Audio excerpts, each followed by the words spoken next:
Good morning. Pleased to be here with Parliamentary Assistant Patrice Barnes to share some good news for Ontario families and for our students. For the first time in nearly a generation, Ontario's government has successfully negotiated agreements with all of the province's teacher unions, thereby averting strikes or the withdrawal of services over the next 3 years. Last night and early into the morning, we reached a tentative central agreement with OECTA, the Catholic Teachers Union. If ratified, it will ensure that there will be no province-wide job action or strikes by teachers in all English language French publicly funded schools for the next 3 years. The OECTA tentative agreement applies to more than 36,000 full-time educators and over 570,000 students. From the very beginning of these negotiations, we set out a singular focus on keeping kids learning in class. We wanted kids to stay in school where they could enjoy the full educational experience from the extracurriculars, the clubs and sports, and we know that by keeping kids learning in class without any disruption or threats, we are restoring a much needed focus on academics and protecting the important routine that kids have established every day. This year has been one of learning and recovery, a year of getting back to the basics. And EQAO results show that we are moving on the right track. For this alone, we have reason to celebrate. But there's more work to do. And more than 2 million children, every single child in a publicly funded school in Ontario, can now look forward to stability in their lives, which fulfills a promise we made to parents to protect their child's routine, to keep them learning in their class where we know they belong. So I want to sincerely thank Ontario's teachers and educational workers for the important work they do every single day. I want to thank Patrice Barnes for her leadership. I want to thank our negotiating team led by Assistant Deputy Minister Andrew Davis. And most of all, I want to thank Ontario parents and students for standing with us as we've worked hard to keep kids in class. Minister, can you tell us what took so long to get to with Lecce? Because you went to this last fall with bigger meetings with that ONLSSTF. Look, we are pleased we got to the finish line. It provides stability for families. Over 500,000 kids will benefit from this agreement. Obviously, our government was committed to getting deals much earlier, but I'm just pleased. I'm going to focus on the result, not necessarily the process. We got this done, and we're providing stability for families. We're keeping kids in school, focused on academic achievement. That is a good thing, and obviously, I think all parties can have a sense of relief that their members and our kids are going to be staying in school for the next 3 years. But is there anything much different in this deal than there is in the deal with IFO or OSSTF? It's before ratification. What I can say is it's a similar framework to them all, and it uses the same dispute resolution mechanism of sending it to binding arbitration. For many of the education unions, they didn't love that concept at first, and they've come on board over time, and I'm pleased that they have sort of accepted this premise that, look, we in good faith can't agree on every single item. We have a credible, independent system that can render decisions that are fair for all the parties. And so I'm just focused on stability. We've achieved it today for Catholic children, frankly for all children, our French and English, Catholic and public. Every single student in this province finally has a sense of peace.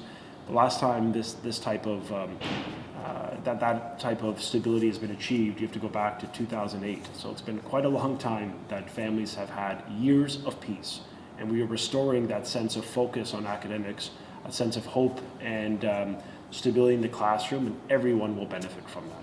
Is salary one of the issues that's going to arbitration now? It certainly was an outstanding matter at the table, and like many of the other unions that have accepted this process, salary was one of the concerns. We'll utilize the process before us to get to a resolution. We have total confidence in that process. At the end of the day, our mission was keeping children in school and being reasonable and focused and student-centric.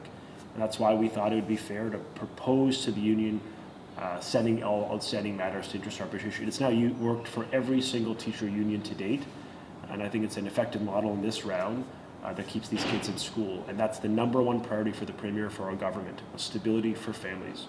And we are achieving that. Kids have routine. They can look forward to years of peace in the classroom.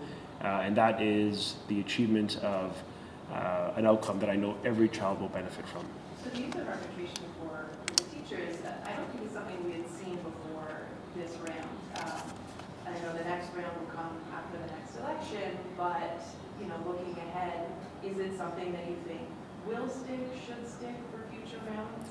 Look, it worked in this round, and I'm not going to prejudice future ones other than just to simply say we all have to come around the table with a focus on keeping these kids in school. After years of difficulty, this matters today, and it would matter in the future too.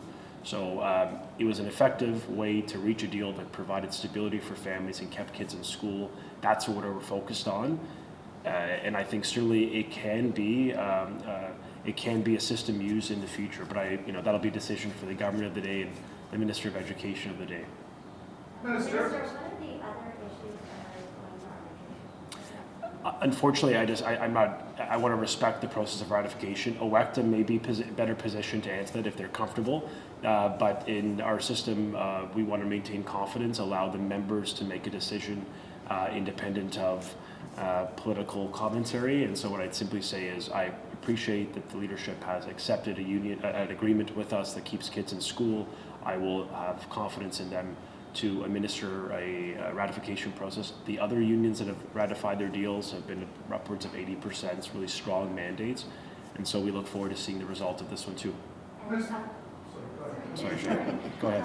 Just on another topic, Jamil Javadi, who was an advisor to your government, who won your for the federal conservatives last night, in his speech he said that liberal elites are betraying the working people of this country, including the liberal elites who run the Ontario Ministry of Education in this province. Are you a liberal elite minister? I'm a minister focused on getting deals, and that's what I've done today, and I want to celebrate the fact that kids are in school. Go ahead. Yeah, Minister, several school boards have started suspending kids that aren't up to date on their immunizations. There's immunization rates, particularly for measles, have Right. plummeted recently. But there's still loopholes where parents can get their kids out of mandatory vaccination. Should those loopholes be closed, considering that we have the potential for severe measles outbreaks in this country? Mm-hmm. I know we have very high rates of immunization for those types of vaccines, including for measles. That is a good thing. I know public health agencies are continuing to promote families to get their children immunized. I think the requirement, as I understand under the law, is that students must disclose their immunization records. And I know there's a great deal of effort to ensure that parents are transparent with school boards, part of the way by which they can limit any potential harm to classrooms if there ever is the spread of these diseases. So I will obviously continue to support the work of public health to encourage families to get their kids immunized according to the best available evidence to reduce very severe impacts of like measles, which of course, as we all know, can be very serious to children. But health experts are saying that there's not a high enough rate of immunization to prevent potential outbreaks. We have a very So shouldn't we really be cracking down on this now? Like, it seems simple to somebody from my generation that everybody got their shots and they were happy to do it. Yeah, I mean, we still have very high rates of immunization in Ontario amongst those essential, vaccines. That's important. And I know public health in every region of Ontario, including from the Chief Medical Officer of Health all the way down to local public health units, are working to continue to promote the responsible increasing positive rates of immunization. But look, schools play a role in creating those cultures and encouraging that activity with parents, and we're going to continue to encourage families to take responsible action to protect their children from very serious disease. Are you open to having a measles shot drive in schools? Trying to just offer them straight at schools for kids to get? Those are decisions of public health, and I'll defer to public health on the mechanisms by which they consider higher rates of immunization.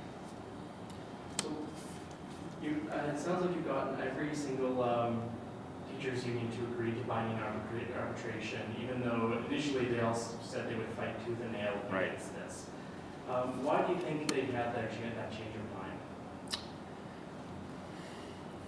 I think, look, I'm a big believer in focusing on the results. We had to move them along.